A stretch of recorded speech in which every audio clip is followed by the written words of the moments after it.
जरी ते एमपी वरनं आलेलं असलं तरी ते विविध मार्गाने येऊ शकतं. गरजेचं नाही की हत्यार जे आहे ते एमपी वरनं निघालं आणि लगेच आपल्या ताब्यात आलं, या भागामध्ये वापरायला इथं पोहोचलं. आधेमध्ये बरेच असे स्टॉप असू शकतात की जिथून त्याचं, ज्याला आपण असं म्हणतो की चेंजिंग ऑफ हँड्स, तर अशा प्रकारच्या गोष्टी सुद्धा झालेल्या असू शकतात. वेपन फक्त ह्या केसमध्ये जर सांगायचं झालं तर हे निश्चित एमपी वरनं झालेलं आहे, याच्याबाबत आम्हाला तरी खात्री आहे.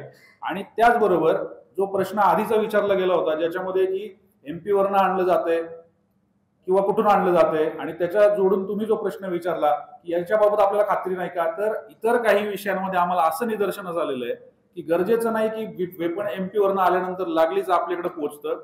मध्ये कुठंतरी त्याचे चेंजिंग ऑफ हँड्स होतात. ती ठिकाणं सुद्धा आपण शोधून काढलेली आहेत, त्याच्याबद्दलची सुद्धा आपल्याला माहिती आहे. त्याच्याबाबतची माहिती असणारे एक्सपर्ट अंमलदार अधिकारी आपल्याकडे आता तयार झालेले आहेत, असं म्हणायला हरकत नाही.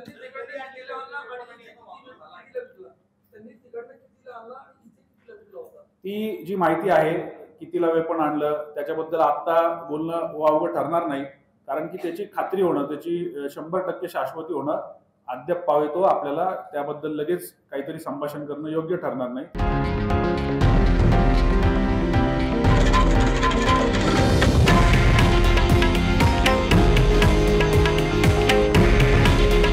हे आहे देशातील नंबर 1 न्यूज नेटवर्क आणि आपण पाहत आहात TV9 मराठी. काळजी तुमची, हित महाराष्ट्राचं.